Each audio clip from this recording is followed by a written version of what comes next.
Vectorworks a toujours disposé de nombreux outils de modélisation 3D. La technologie Subdivision, issue des studios d'animation Pixar, a enrichi la dotation de Vectorworks en version 2016. Elle permet de modeler, manipuler, déformer des formes rigides pour créer des objets de forme libre. Voyons les améliorations apportées en version 2017. Par défaut, le mode Transform permet de déplacer les faces, sommet et arête, tandis que le mode Extrusion étire une face de la cage. Un appui sur la touche clavier Alt permet de basculer du mode Transform au mode Extrusion. Sélectionnons une face en mode Transform.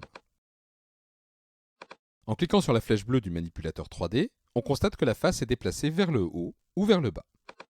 Si on appuie sur la touche Alt avant de cliquer sur la flèche, le mode Extrusion est activé. La face est extrudée et non plus déplacée. Ce fonctionnement s'applique également lorsque plusieurs faces sont sélectionnées.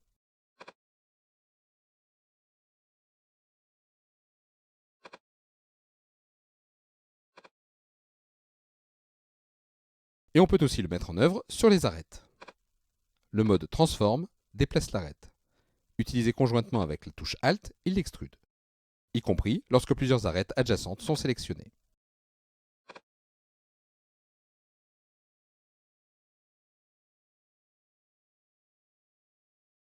À l'aide de la commande Composer la courbe du menu Outils, il est possible de combiner deux entités subdivision.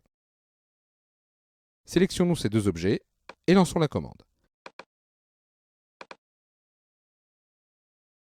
À présent, nous avons un seul objet subdivision, mais voyons comment on peut les relier.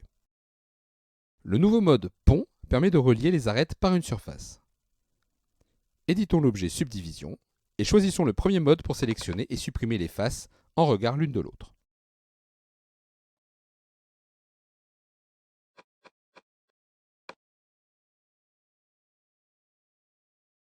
Avec le mode Pont activé, on va cliquer sur une arête d'un objet, puis sur l'arête qui lui fait face sur l'autre objet, et répéter l'opération jusqu'à ce que toutes les faces soient créées.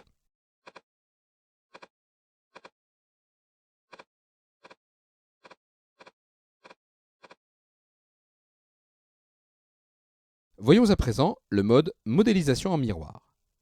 Comme son nom l'indique, ce mode vous permet de vous concentrer sur la forme d'un objet dont vous savez qu'elle devra subir une symétrie pour obtenir l'objet final. Ici, nous avons commencé à modéliser une selle de vélo. On va mettre en œuvre le mode Modélisation en miroir pour créer la partie symétrique de la selle. Activons l'objet par un double clic et sélectionnons le mode Miroir.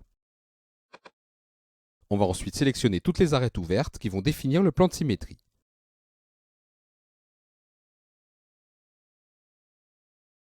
Changeons la vue pour une vue de dessus et cliquons une fois pour définir le point de départ de l'axe de symétrie.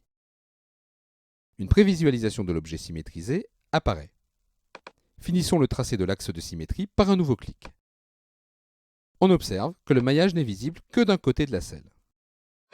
Tant que le mode miroir est activé, toute modification de la partie initiale de l'objet sera répercutée sur la partie symétrisée.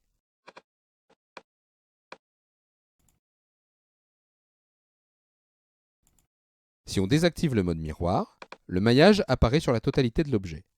Chaque partie pourra alors être modifiée indépendamment.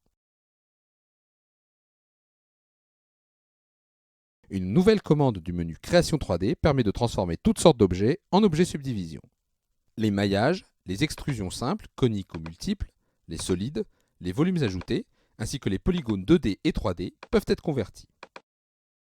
En revanche, les objets contenant des faces courbes ne seront pas convertibles.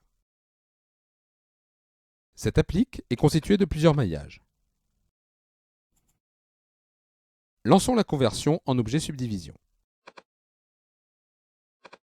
On va pouvoir modifier la hauteur du bras, par exemple.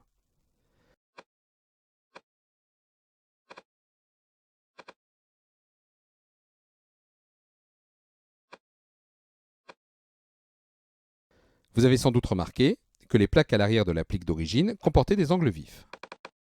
Toutes les arêtes ont été adoucies lors de la conversion. Il est possible de retrouver les arêtes initiales en choisissant la commande Supprimer le lissage de toutes les arêtes, accessible par clic droit sur l'objet subdivision préalablement sélectionné. Il suffit de répéter cette procédure sur les deux autres plaques.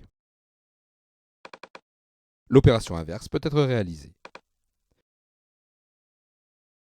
Ce maillage comporte des aspérités qu'on va lisser via la commande lisser toutes les arêtes.